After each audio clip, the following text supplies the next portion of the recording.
All right, we are live. Good afternoon, everybody. My name is Alex Martinez from Creating Coding Careers, where we help aspiring developers transition into ServiceNow and software engineering roles. So last week, Memo was our guest, and we were talking about how to get into freelancing. And after that, I started picking Memo's brain and asking him, if you were to coach me or someone else getting new into freelancing, like, how would you mentor us into it? And he starts sharing some great tips that I thought were shareable. So I invited him back. Mike and I invited him back. For instance, one of the first topics I thought were, hey, if I were to get into freelancing, I probably want to go look at businesses that are just starting out. They just opened up. They put their fictitious business name in a newspaper, and I could kind of open that newspaper and see, oh, here's all the business that just started. They probably need websites. I'm probably going to start making some cold calls or start knocking on some doors and say, hey, my name is Alex. I make websites, and I would love for you to consider my services for your first website. But there's a lot of things you have to take in consideration when you start doing that. And so Memo started, start sharing this knowledge. And when breaking into freelancing, Memo, you mentioned that might not be the best way to do it, going after those budding businesses, brand new businesses. Can you remind me, like, what were some of the cons that you saw doing it that way? Yeah. Yeah, sure. Well, thank you for having me again, Alex. And then, welcome, Mike. There you go. Hey, Mike. Oh, hey. Yeah. So, Mike, I was just reminding the folks what we talked about last week, using freelancers to gather experience. And I was letting everybody know that Memo and I were talking about that, and I had picked his brain. And I said, hey, what do you think about this, about getting into freelancing? Like, if I were going to do it, I'm thinking, go look for businesses that are just starting out, never had a website before. And he says, well, you could do it that way, but there's some things you got to take into consideration. And maybe that's not the best route. So he's going to share with us maybe a different route to take. Okay. Yeah. And then again, I'm not saying that this is the necessarily the correct path, but whenever I started, my logic was to since I had no previous knowledge on how would that look like, how would that complete process look like. I didn't even know if I was like the necessary skills to train my customer, basically. So I figured that it could be kind of easier in that sense if I started out with a company that they already had a website, maybe an outdated one. And this was mainly because two different reasons. First of all, because if they already had one and it's outdated, like most likely they're going to want a new one. Like people like good things, or pretty things. So, and then the second one is because you have this place where you already kind of have this content, like the way they communicate, like all the content and some of the media assets that you could be leveraging. And then, like if we take that into our on this time where we have all these AI tools and things like that, like you could easily get that content and then pass that through an AI that repurpose the content, that the outdated content in this case, and then like boom, there you go, you have a new content to even to just to make a proposal, right? Which is actually the way that I would approach to these companies. Like I would do some interactive design real quick. Like I would already have a template or something ready, just to change the logo and to match their color palette and so on. And I would just present that to the customer as a proposal, right? Like just with the PNG or something like that, as an initial context. So yeah, that's kind of how it went down for me.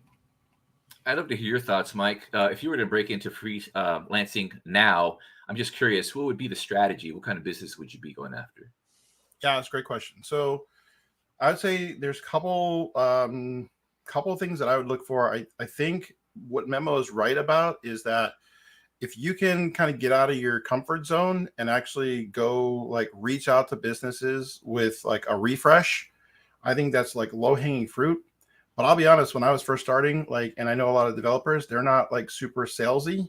And so they might not feel super gung ho about going out and selling. Right. And so to them, it might be a little bit of a safer bet to use an ecosystem, like using Upwork or Fiverr, and starting there where they don't have to feel like they're doing as much like face-to-face selling, and instead they're kind of like browsing and looking for projects that they think might be like in their skill set, and they don't have to go through the sales process. So that's very personality driven, right? Memo's a very like, he's okay with like, you know, communicating people, selling things. But I just think back when I was first starting, that was not my personality, and it's not the personality I find of a lot of developers. And so it's a different route. If you feel like you're really good with communicating with customers, then definitely skip going the Upwork route, skip going to Fiverr, and do what Memo said, which is like, get out there, because what you'll find is eventually you'll get over those jitters. You'll get over your hangups about selling. You'll be much better at selling yourself because you'll actually have a portfolio you're proud of and you want to share it with people. And then once you have that, you'll notice that you'll just get higher fees.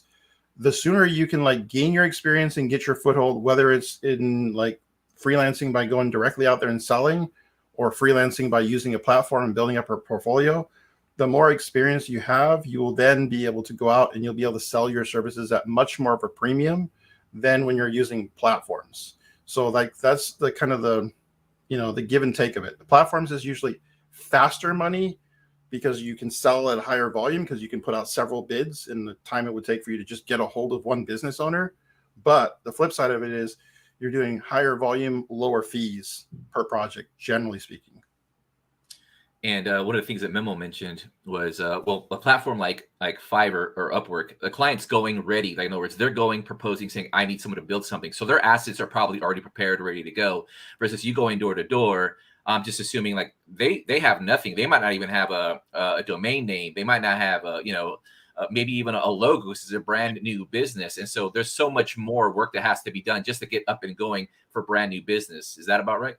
Well, here's what I would say. I would say that might be your intuition, but my experience tells me that a lot of the people that are on Fiverr and or going to Fiverr and are going to Upwork, I would say the majority of the buyers in there that are looking for services, they do not have it flushed out. They really don't. They come and you'll have sort of two types. You'll have types that like they've got a pretty good idea of what they need, but it's usually like communicated via like a PowerPoint with like copy and paste a bunch of different websites like smashed together. And I like this, and I like this font, and I like these colors. That's about the best you're going to get. Is like maybe you get a deck with like 4 or 5 slides in it. Like that's like the person's super prepared. It's occasionally you'll get someone that will go on like Tailor Brands, and they will have already gotten like a logo. They pick some colors. They got a little bit of a brand, but it's very rare. It's only going to be like maybe 5-10% of your customers. 90% of them are going to be like you said. Then you also have the concern that a lot of folks have, which is like they're not very technical. They're not very technically savvy in many cases. So they're kind of sometimes afraid of that process, and they just want to hand everything over. And they'll just be like, I don't even want to put any brain power into this. Like, I just need you to build me a website. And you're like, okay, do you have colors? Do you have a theme? And they're like, no, I don't have any of that. I like red and I like blue. And you're just like, all right, cool. It's good. It's a good start. They ask them like, what's your budget? And they're like, I don't know what any of this costs. So I have no idea what my budget is. So I wouldn't expect when you go into freelancing, I wouldn't expect to be dealing with very savvy buyers. And that's problematic. And that's why historically I've said, you know, this is very challenging for new people because you don't know what things should be priced at because you don't have a lot of pricing experience. They don't know what things are supposed to be priced at. So you got 2 blind people in the room trying to like feel around and figure out like what's going on. So I would say your intuition is not what is representative that I've seen out in the space. I think there's just a lot less awareness, but that's also an area that as you get better, you are much more of a trusted partner now. Once you can build trust in a customer, you can let them know like, hey, I can handle all those things for you. And you don't have to tell them you're using ChatGPT, but you can like, when they tell you like, hey, I have a business, I want warm, earthy tones, and I'm into like healing and like describe your business. You put that into the chat prompt and you're going to get back some pretty like things that the machine knows that humans like. It's going to use a lot of data to basically level up your experience really fast, or at least level up what you can produce without a lot of experience. So for developers who want to get into the freelancing space, I think Memo and talked about taking 2 different paths. Maybe you're in it for the experience, or maybe you're in it for the money. And of course, you're going to get both, right? But if you're in it just for the experience, would it make sense to get a different type of client? In other words, maybe you want to produce some kind of website for somebody in the medical industry, but you don't want to keep hitting that same thing over and over again. You want to diversify, maybe hit someone in different sectors to kind of build your portfolio out and show a brand, a different way of all the talents that you have. What would you guys say to that? Again, it's not intuitive, but I would actually say your success is going to be the opposite. I would say the most successful people that I've seen try and find a niche as well as sometimes an industry.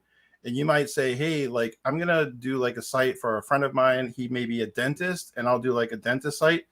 But then once you've understood that customer, now you can hit up like every other dentist in San Diego County and be like, hey, I did this dentist site, and you do like 3 or 4 dentist sites. And now you become the dentist site guy. And like, you just understand that business well enough. You know the marketing language to use, and you're just like changing up, pictures and colors and whatnot. But like, it's your spot, and you know exactly how they're going to like market their services.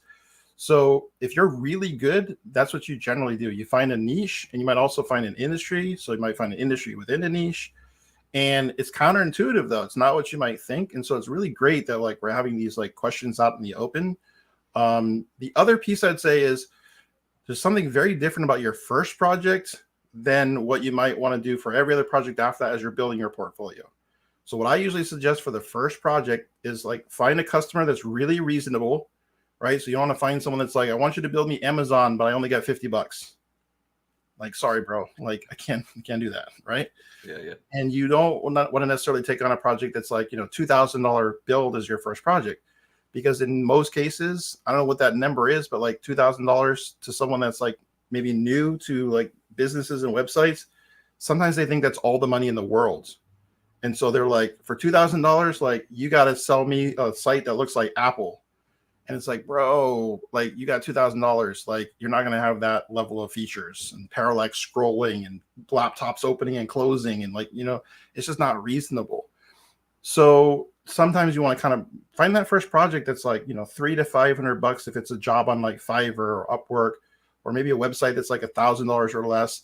Even though your services are probably worth a little bit more than that early on, you want to get that first win under your belt. Find a reasonable customer, decent budget. You don't do like $100 project because that's not going to help your portfolio, especially on sites where you're like Upwork or Fiverr or any of that kind of stuff. You want to find something that's like $300 to $500. Find a super reasonable person and tell them, hey, I can do the site. I'll crush it. I just ask of you that like my rate's usually a little bit higher than this, or I'm new. I'm willing to do it for the $500. But if I do a really good job, will you commit to leaving me an accurate and fair review, and a positive review if you have a positive experience? And now like they say, oh, okay, like you're going to do a good job because I'm going to leave a review for you. And like, so now you're building that like relationship, that partnership. And then you bang out that first project and get the first one done. And now you start adjusting your rate. And now the next project you do, you bump your rate up a little bit, and you just keep bumping your rate up until people start like not accepting your bids. And then you got to lower your rate a little bit, and like you'll kind of like come to an equilibrium. But that's what should drive the work that you're doing. I would say pick the first project, get that one out of the way, then find a niche and try and go deep in that niche. I'll give you an example. Last time I was freelancing many years ago, but I was in a niche. I did Moodle websites. So that's a learning management system, open source learning management system. There were only about 10 projects that were posted every month, 10.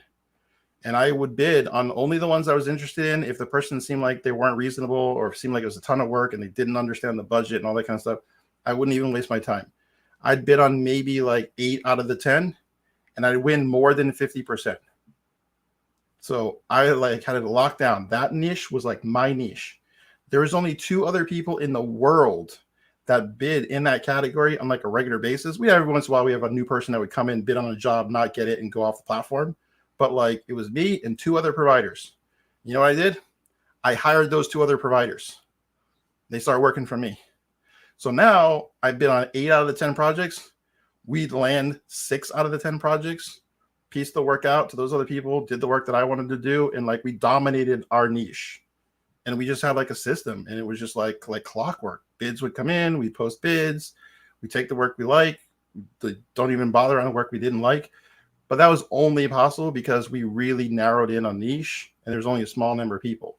If you go onto the platform and you're bidding on something where a ton of people are doing it, and they're doing it for really cheap, and they're all over the world, or you're bouncing from like dentists to lawyers to auto mechanics, you're just competing in a bigger pool. So that's why, like, to go back to my first point, like you want to narrow it down as reasonably fast as you can. At first, you got to take what you take, right? You got to get those first couple projects under your belt. But if you're swinging all over the place, it's going to be super hard, and it's going to like just be challenging. So that niche example was a great example. I want to go with the dentist example. So let's go say you go one of these platforms and you do happen to get a dentist. Now that you've done that, it would be great to go out and start reaching around to the other dentists in the community and show them, pretty much repurpose what you've done and maybe, provide proposals to them. Memo had an interesting way of doing that, how to like kind of cold call or kind of push out a little bit of content to kind of give them a peek of what their website might look like. Memo, can you get into that? How would you reach out to people and say, hey, maybe your website looks like this now, but maybe it can look like this? Yeah, so it usually started with doing like after you decide what niche you're gonna go for, like you start doing some research,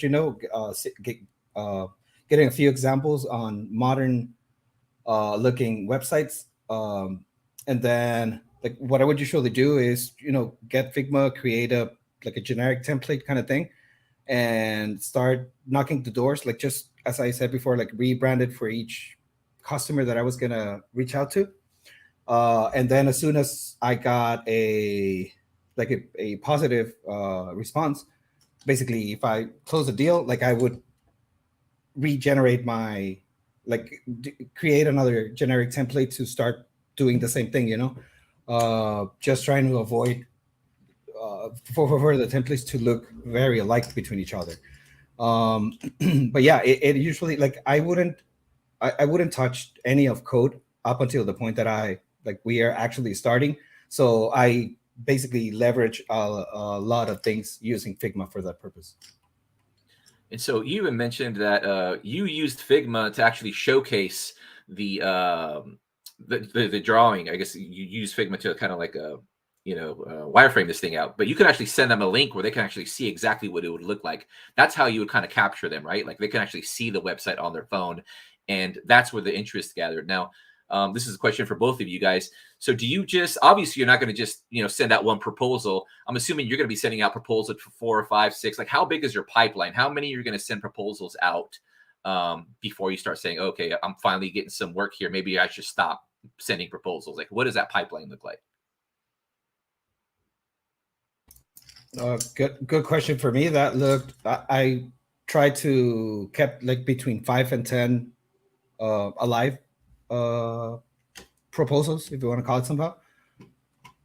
And then so to add to that, I think that's critical that he's saying keep alive. So to expand on that a little bit, one of the things that's again not intuitive is that it's not a process where you can you're just gonna bid on some projects and then stop doing the sales process and then just do some building for a while, and then when the project's over, then you go back out and you can do that, but you're going to be hungry and you're going to not be able to pay your rent. Yeah. What you have to be doing is constantly doing a little bit of we call it hunting and farming, right? And so it's a business where you're doing hunting, you're going out there, you're finding a new business, you're farming, you're cultivating what you already have, you're delivering value for people. So you have to cover all those aspects fairly evenly over time, because it's very rare you're going to be able to get a project and then live off that project for 6 months or even 3 months. You're going to get one project and it's going to be enough work that you probably need another 1 or 2 projects to have full employment and be busy for a month.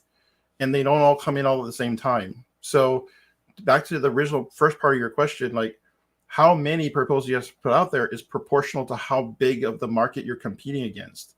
So if it's a really big, wide open market, you got to put more proposals out because it's just a numbers game.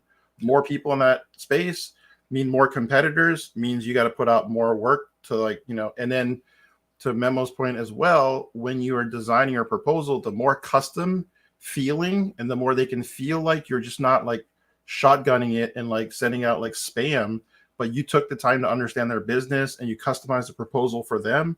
If it looks and comes across that way, that's their perception, then you've boosted up your credibility and they're more likely to look at your proposal and go a little bit deeper. But if you think you're just going to shotgun, and I used to see this when I would put out jobs and I'd get bids back, you could see the people that are just copy pasting a standard proposal and changing 2 words in it, or the people that were taking a deep dive and they were saying hey, if you're considering us, here's a couple of things that we would maybe do differently than the competitors.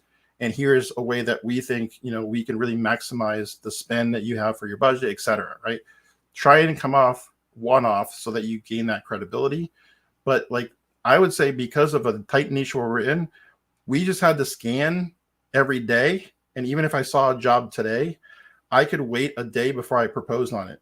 Now, in other categories, you can't even wait a day. If the job goes up, you got to be in there. You got to bid on it, because once the job goes up, other people are going to bid, and that buyer might need to go right away. And so they're just going to start interviewing people right away. They'll make a decision. By the time you got your proposal in, if you're slow, like they've already picked a provider. So timing is kind of critical, and you will not be able to just like, hey, this week I'm just going to code, and then next week I'm going to do sales. It's like, nah, every day you got to be checking.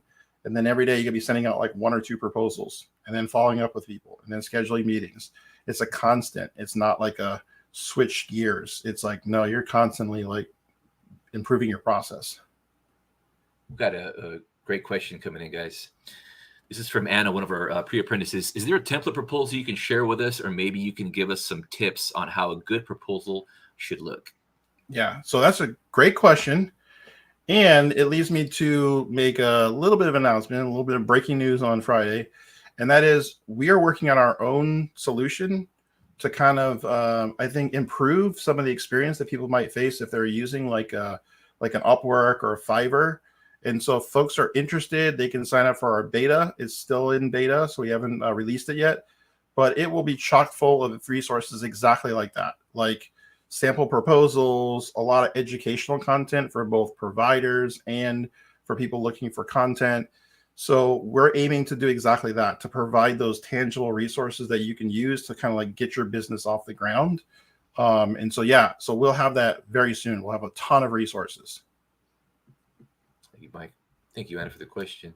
Got another question. So I think we talked about last Friday about, when you're creating this agreement between you and the client, you definitely want to protect yourself. You don't want to be caught in this evolving, I want this change and I want this change coming from the client. When's the best time, obviously, to put that, or how do you massage that into your contract? Either one of you or both can answer that. Memo, I think you and I talked about this. I think you mentioned in agreement, you usually want to have a time frame that you set. Yeah. Well, sorry. Go ahead. No. If you could expand on that a little. Yeah.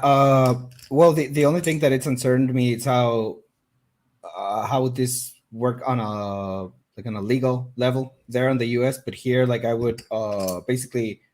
Contract is not just to protect myself, it's also to protect my customer, of course. So basically what I would aim for to close as soon as possible after a deal was closed was for us to get to that final agreement on I always use a prototype. And by prototype, I don't mean it's not just the wireframe or not just the design itself or how it's gonna look, but everything else. Like, it's almost like the real app. Like, you can interact with it, click here, click there, see the output they're gonna be getting on the real scenario. So I would leverage that particular Figma output to basically agree on the terms of the solution that we're going to be building, or the website, right? So after.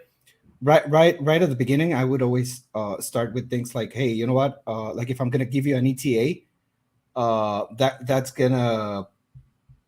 time it's gonna start running as soon as I get all of the assets that you need to give me, or the content that you need to provide. Like, as soon as that's on my hands, the time starts, and then by that time, I would have, like, we would have already agreed on how would the project would look like. So to me, that was the best way, because like, it's like, you already agreed to this design, this is what we're doing, and then they may come up with, hey, I want something else, or I just thought of this idea, or I saw something and I want you to add it, and that's fine. But well, if you kind of did everything well at the beginning, you, without any issues, you could be adding like another like, he has to pay more for that feature, and it might get on the next round, or not as part of the initial package, if you want to call it something. Mike, any additions? Like, what else should be covered in like a contract? Yeah, so I think the most high level important thing, two things that you should do before you like kick off and get started. One is like gain that clarity and make sure it's in writing. So, your contract doesn't necessarily have to be like a super detailed. You could use a generic contract off the internet. You could use an email. You're dealing with a business, so as long as the email stipulates like what the price is, what the timelines are, what the milestones for delivery, it's not necessarily the formalness of it. It's really about getting to clarity and making sure it's well documented. Like this is each person's expectation.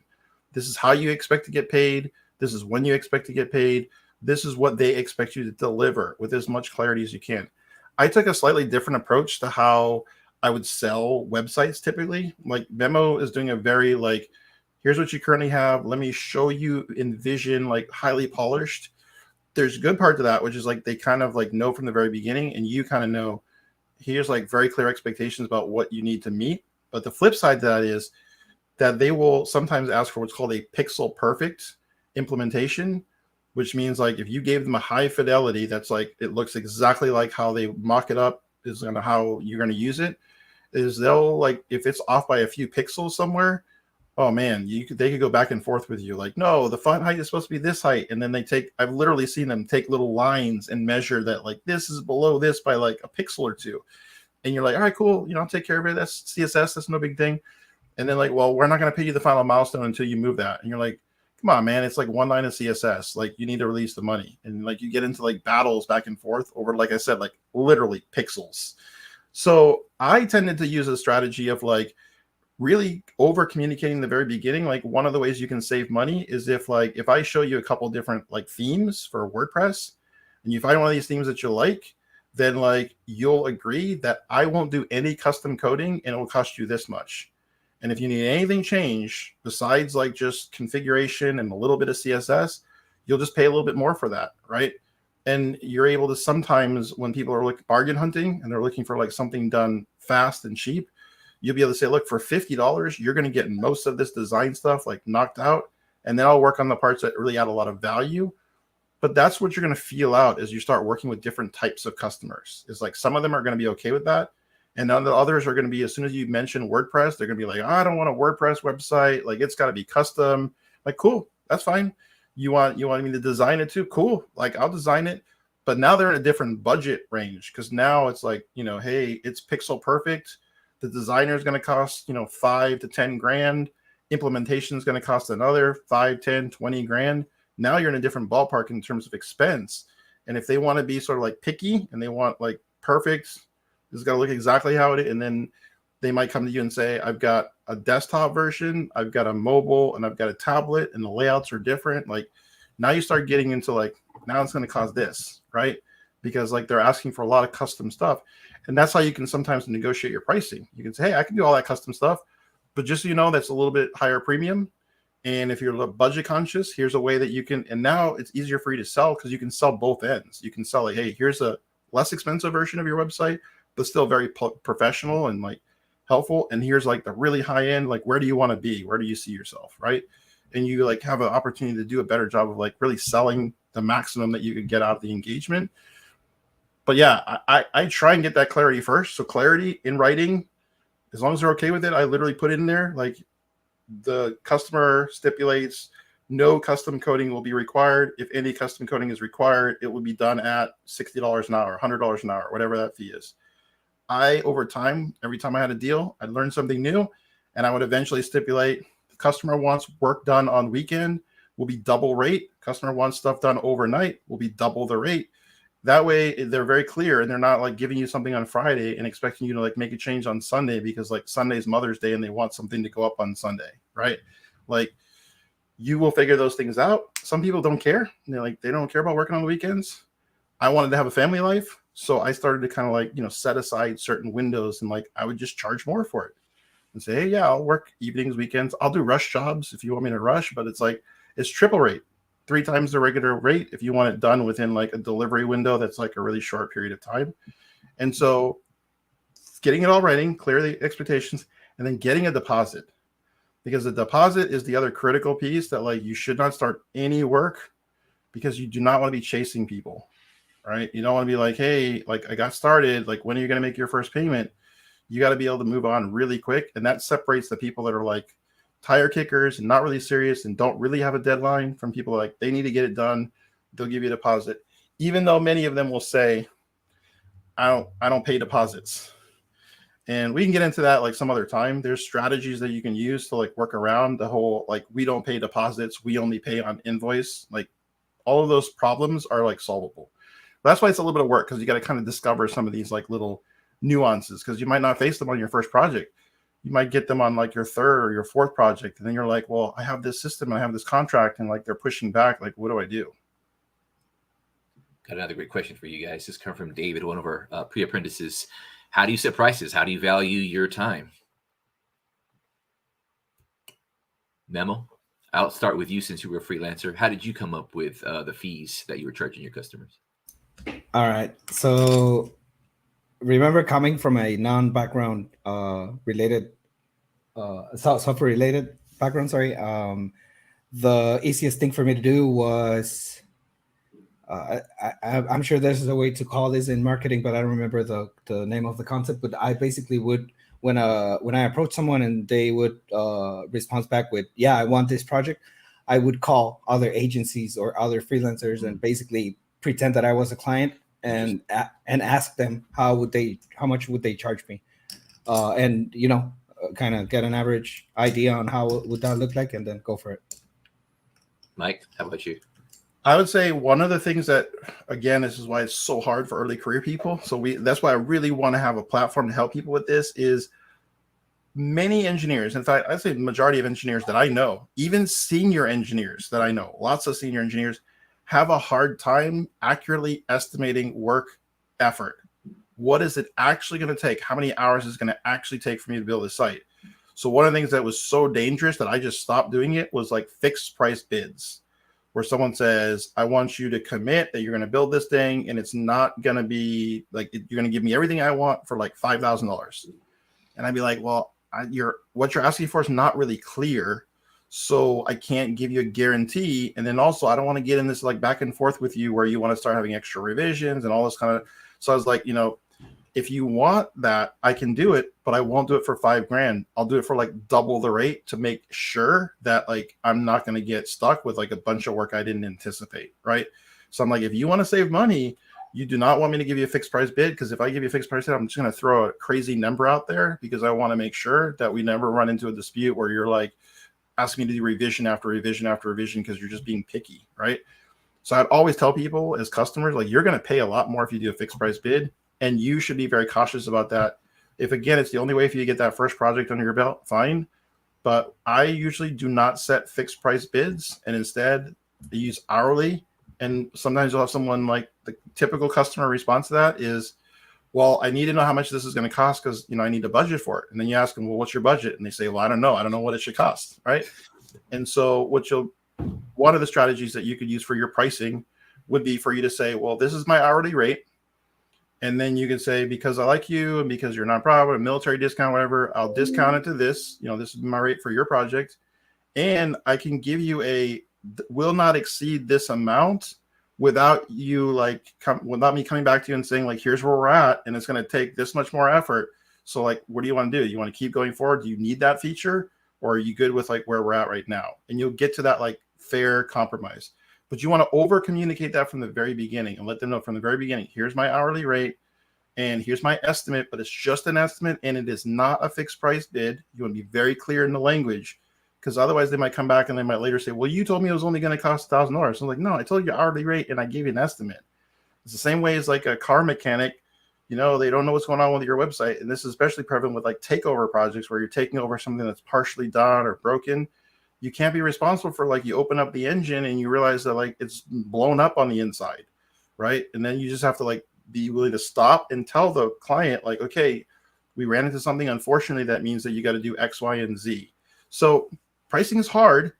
I would suggest that you be a little bit more cautious initially. And like Memo said, try and ask other people and aim high, because your estimates are almost always low in terms of how much work effort. So you're almost always going to put more hours in than you thought it was going to take you to finish off the project.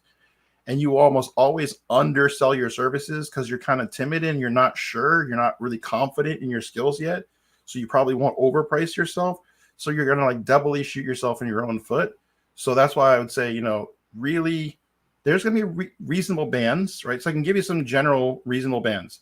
When you're very experienced and you're in a niche, your hourly rate is going to be over $100 an hour, right? When they use agency partners, an agency, if they put a mid to senior level engineer on it, every engineer they put on it, it's between $100 and $150 an hour easily. If it's like ServiceNow work, that's like $200, $250 an hour per hour, billable hours.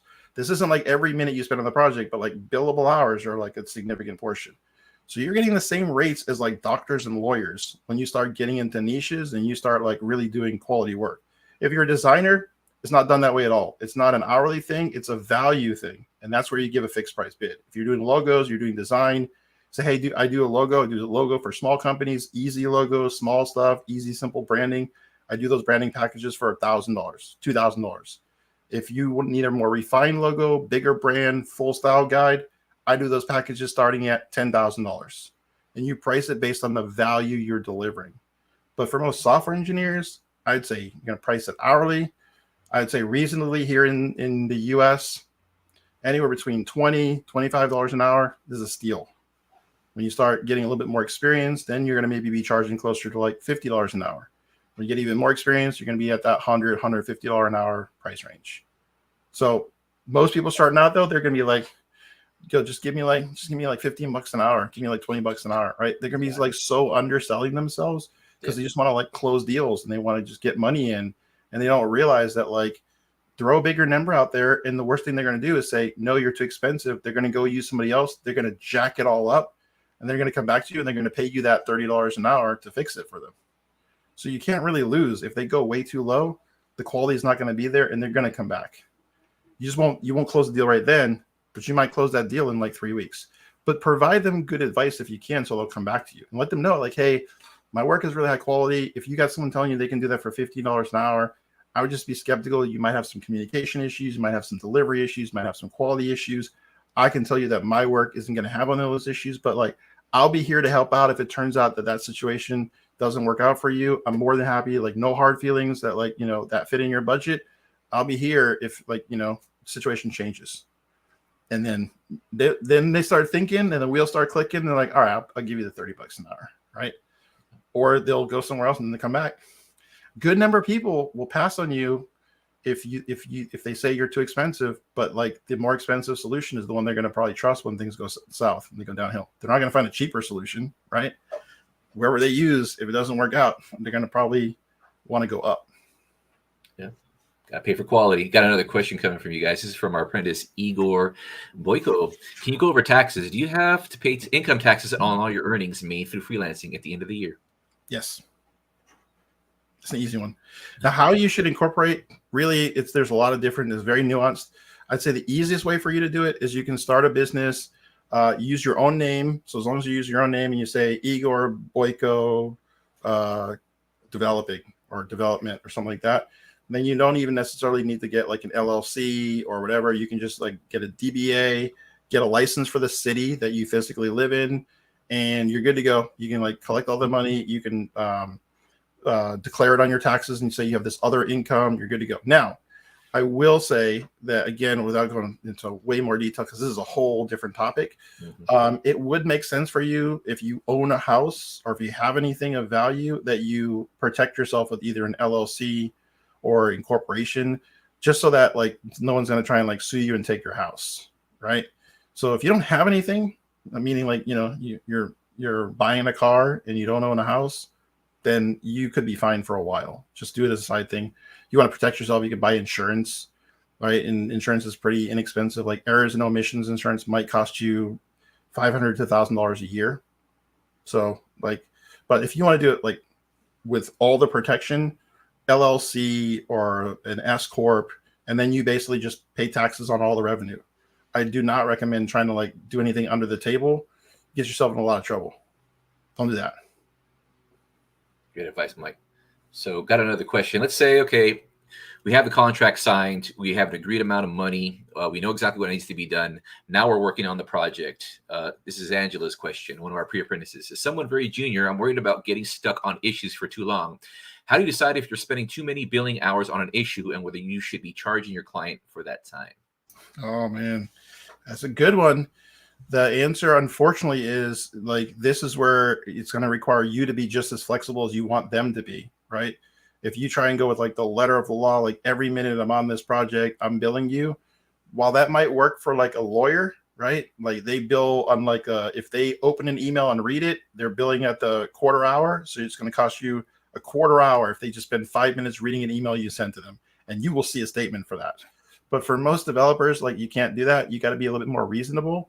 And so what I try and do, and I'd love to hear what Memo's approach to this is, again, I use that reasonable measure. And like, if I know I got stuck and I know I was just spinning my wheels and I spent 4 hours on something that really should have been done in like an hour, because like I blew it and it wasn't like, it was just like, I just like was stuck and couldn't figure it out, then I would only bill the client for an hour. Like, you can kind of like, dictate that. Just be like, hey, and I always call it waste, right? If I wasted that time, a lot of times I'm not going to charge the client for that. And I'll tell the client like, hey, I actually spent a little bit more time on this, but I've discounted it. And this is the time that I believe is waste, so that they understand, like, I'm giving them a little bit and like, I'm being reasonable.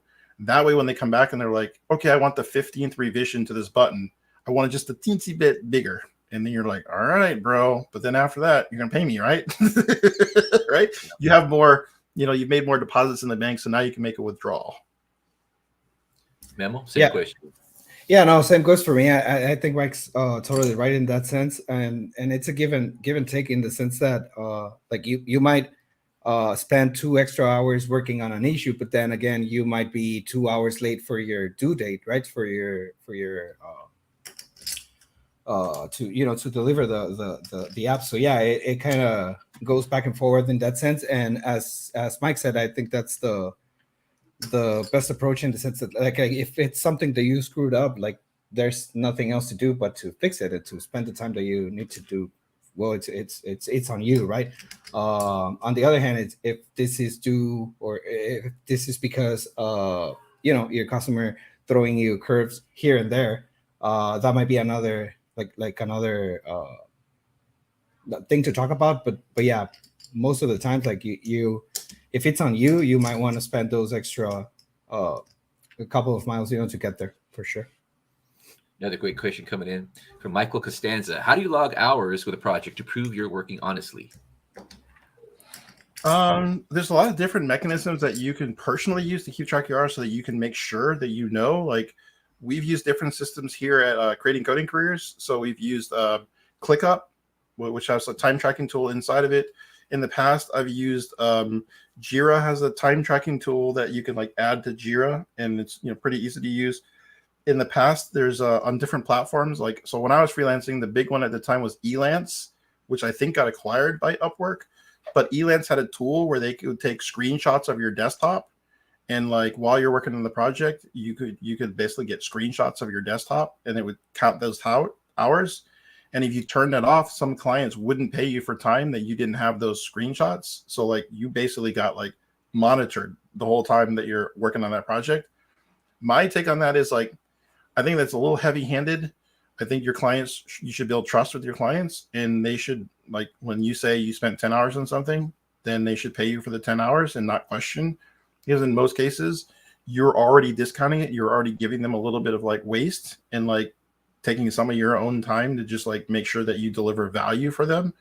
So if you are in a situation where clients are asking you to prove that you're honest, those aren't clients that you want. That's a sign that like, you want to kind of like screen out those clients, and probably not people that you want to be working with. Because again, like, it would be kind of like going to your auto mechanic and saying like, hey, I want you to prove to me that you spent 4 hours pulling that tranny, right? Like, they're going to be super offended by that. And they're going to be like, look, I'm billing you 4 hours, and if you don't pay it and get out of my shop, I'm going to put that broken tranny back on your car and roll it out there to the street, right? So like, that's how I personally would handle it. Memo? Yeah, totally. And then it's going to come to time, like, you're going to be working on a project, and you might think at the beginning that you're going to spend, I don't know, 8 hours doing something, but then you just got better than before. And what if you finish it like in 3 hours or something, right? But just to add to your answer, there's also these other app called Clockify. It has a bunch, like you can integrate it with a bunch of task and project management apps. So it basically keeps track same way of like the others one does. And then there's also Waka Time, which I think it's pretty cool. It just records like, yeah, you can screenshot your stats from Waka Time and just send that to your client, and that'll be like the exact time that you actually, or either coded or like browse things for these projects. So yeah. Memo, I had to ask you a question. So you take on a project. I'm curious. Like some of these projects might be a little bit bigger, and I asked you, like, do you wait till your project is done? Like, you don't communicate with the client after you've gotten all the assets from the client? Do you not communicate until it's completely done? You're like showcasing the whole thing, or do you have like milestones along the way to kind of showcase the things that you're working on? How do you handle that? How do you communicate with your client while you're working on the app or the website? Yeah. So usually when it's a website, since you could get that done in, I don't know, 2-3 weeks or 4 weeks, maybe depending on the size of the website. Usually I would then again leverage all of what I can from Figma, and the what Mike was mentioning before. It's true. If you're gonna rely on your design, like you're gonna have these customers that are gonna be like, hey, this is 1 pixel off. So I mean that's true. But that's most of whenever it comes to a website, that's what I would just show them the Figma, and as soon as or the prototype, the interactive prototype, and as soon as they would agree, and we like signed that's what we're gonna be doing, I would just start like actually building the site. And usually, but I try to do it like fast, I would just go and demo the complete thing. But whenever it comes to an app, like that's a complete different story, because you're not going to be like, it could take months for you to get there. So usually what we would do is to set up a time to meet with the customer either once a week or once every 2 weeks, to go and iterate over the updates or the advances.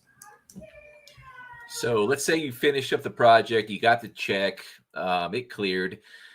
You told me, Memo, that that's a great time to go ahead and actually maybe create a contract. Like say this is as an app that you've worked on. Do you sell like a service afterwards to actually maintain the site that you built for your client? Yeah, like if you're talking like about support afterwards, yes. And then I would always leverage that as well, to even with websites. Like I would say like, hey, if anything breaks for the first 2 or 3 months, like I'm gonna be like, you can call me and I won't charge any.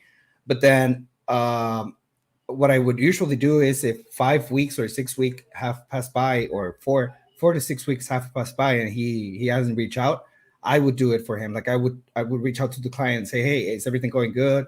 Blah, blah, blah. Just so that I can get to the point to tell him another thing, like, hey, I saw this amazing add-on that I think it would go great with your website. Just to keep in touch, both as a support kind of thing, and then to see if we can, add another sale on top of what we previously done. Mike, same question. Any pros and cons for continuing communication with your client after the job has been done? Yeah. So one important thing before that is another part of the process that's really challenging for freelancers, and that is like closing out the project. So what in a perfect world, you want to be really good at the like making sure you're both on the same page at the very beginning, getting your initial deposits paid, setting up milestones, and checking in. I 100% agree with that. If you check in on a regular basis, you avoid everything building up at the very end and like having a bunch of like big list of items that could come in various formats and forms that they want you to like change and improve in revision cycles. But you got to get really good at what I would consider what I call user acceptance testing, which is getting the user to basically say, okay, you fulfilled the agreement, like everything's done. Here's the release of the final milestone is paid for.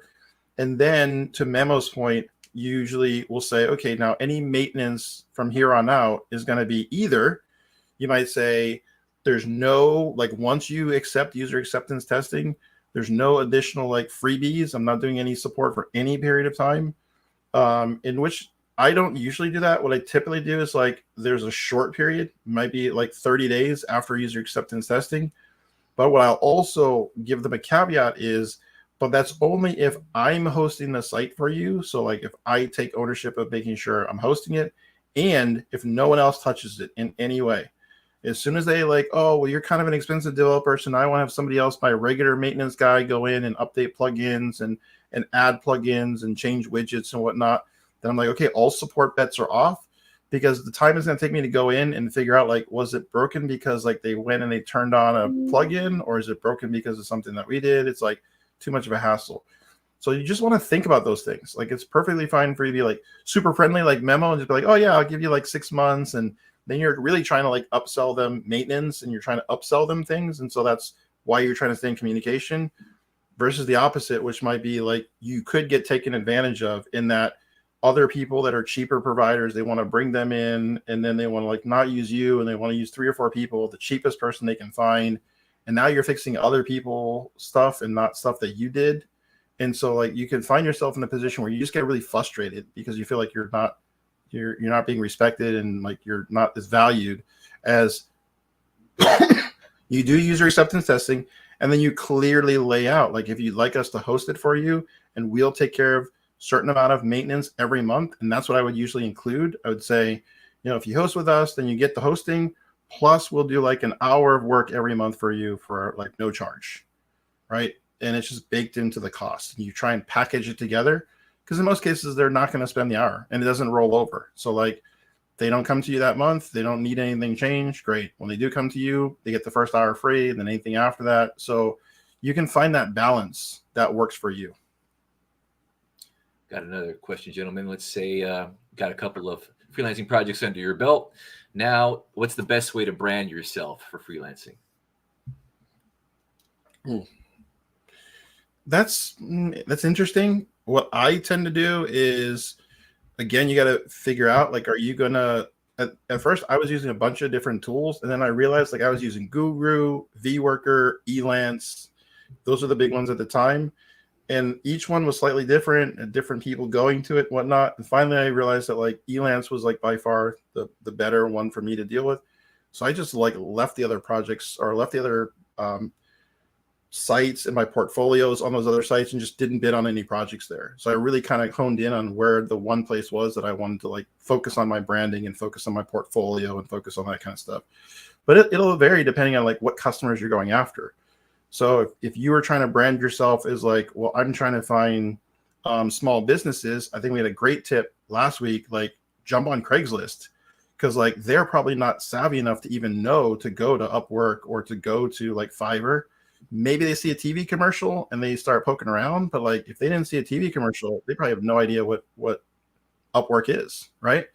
So you got to kind of figure out who is your desirable customer. And that's where you're going to figure out like, how do you do your branding, right? Your branding has to fit the message of like what kind of work you're doing, and it has to be in front of the type of audience that you're trying to reach. So it's very, very specific to like your niche and your vertical.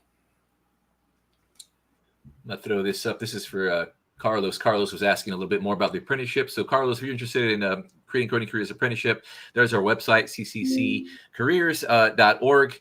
Mike, you did put up the site for Groxley, and you said there's going to be a lot more resources for people to know a little bit more about freelancing. Is that something you can go visit like right now, that you just jump on and found out a little bit more about it?